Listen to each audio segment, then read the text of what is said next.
नमस्कार, आप देख रहे हैं वी टाइम न्यूज। बढ़ते हैं झारखंड की खबरों की ओर। संयुक्त मोर्चा के आह्वान पर 9 सूत्री मांगों को लेकर दामोदर घाटी निगम डीवीसी के खिलाफ किए जा रहे चक्का जाम आंदोलन आज दूसरे दिन भी रहा जारी। आंदोलन स्थल पर जमे आंदोलनकारी जहां एक ओर अपनी मांगों के प्रति अड़े हुए हैं, वहीं दूसरी ओर स्थानीय डीवीसी प्रबंधन कोलकाता मुख्यालय के पाले में बात पहुंचाकर निश्चित पड़ी हुई है। सच ये है कि अब यह आंदोलन धीरे धीरे राजनीति मोड़ लेते दिख रही है। इंडिया घटक दल जहां एक और डीवीसी मुख्यालय के अधिकारियों को झारखंड बुलाकर हेमंत सोरेन सरकार से वार्ता करने की बात कर रहे हैं, वहीं पिछले दिनों एडीए घटक दल द्वारा डीवीसी अधिकारियों से वार्ता होने के बाद से यह आंदोलन अब इंडिया व एनडीए के बीच आ गया है, जिससे आंदोलन और लंबा होने की उम्मीद की जा रही है। आंदोलन हम लोग झारखंड मुक्ति मोर्चा से बिलोंग करते हैं और झारखंड मुक्ति मोर्चा मजदूर के हित में, गरीबों के हित में जो भी कार्य होता है हम लोग चढ़ बढ़ के काम करते हैं। और इस आंदोलन से देखें कि कहीं न कहीं मजदूरों को शोषण किया जा रहा है प्रबंधन, उसके लेकर के झारखंड मुक्ति मोर्चा जो हमारे हेमंत सोरेन जी मुख्यमंत्री हैं, उनका भी दिशा निर्देश बराबर हम लोग को रहता है कि मजदूर हित में जहाँ भी हो आंदोलन आपको करना है। ये तो हमारे आज बेरमो विधायक जो तेजस्वी विधायक हैं जयमंगल सिंह, वो हमारा साझा विधायक है और उसके नेतृत्व में ये आंदोलन चल रहा है। आज तो 2 दिन हुआ है। अगर प्रबंधन जो अपना मांग पत्र दिया गया है उस पर अगर नहीं समझौता करते हैं तो हम लोग आंदोलन अनिश्चितकालीन है और रहेगा। आंदोलन का दूसरा दिन है और निश्चित रूप से हम लोग डटे हुए हैं।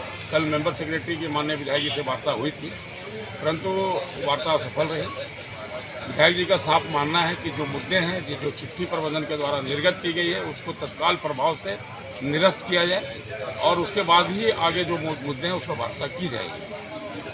कल विधायक जी ने इस भी बात की घोषणा की है कि जो भी वार्ता हो वो माननीय मुख्यमंत्री जी की अध्यक्षता में हो, ताकि झारखंड के सवालों पे जो आंदोलन खड़े किए गए हैं उनकी अस्मिता की रक्षा की जा सके। कहना यही है कि 4 तारीख रात 1 बजे से मेरा परिवार का भी तबीयत खराब था। घर में ही दवा हुआ देकर हम रखे हुए थे। अचानक बिजली कट गई। कटने के बाद जब हम बिजली सब स्टेशन में जब गए 8 बजे तो वहाँ रिपोर्ट लिखाए तो बोला कि ठीक है आदमी जाएगा। उसके बाद नहीं किया, तब हम वहाँ पर गए तो राकेश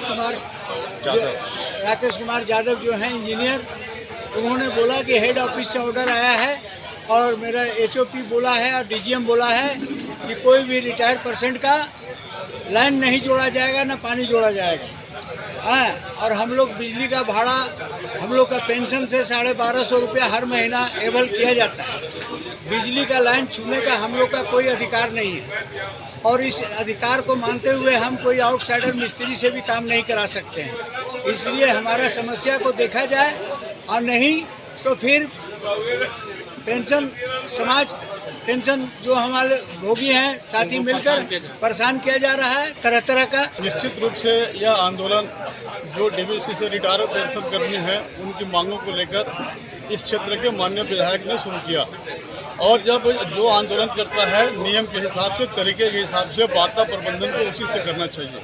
लेकिन जो सूचना मिली है कि कल मुख्यालय प्रबंधन ने धनबाद के एमपी के साथ इस विषय पर वार्ता करके मामले का लिपापोती करना चाहती है।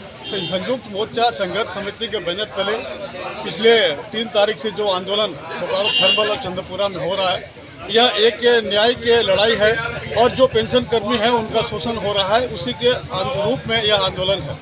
हम आपसे इस आंदोलन के माध्यम से प्रबंधन को यह जताना चाहते हैं कि जिससे वार्ता उसी से कीजिए जो आंदोलन कर रहा है और किसी भी तरह से वार्ता करके इनका मांगों को मानकर आंदोलन को समाप्त करने की दिशा में कार्रवाई कीजिए। मेरा जिला प्रशासन से भी मांग है, मेरी नाराजगी भी है कि इस संबंध पर जिला प्रशासन ने अब तक पहल नहीं किया, जबकि इतना बड़ा आंदोलन बोकारो व चंद्रपुरा में हो रहा है। जिला प्रशासन को पहल करना चाहिए था और प्रबंधन को बाध्य करना चाहिए था कि वो आंदोलनकारियों से बात करके मामले को समाप्त करे। वी टाइम न्यूज के लिए बेरमो झारखंड से तुलसी प्रसाद की रिपोर्ट।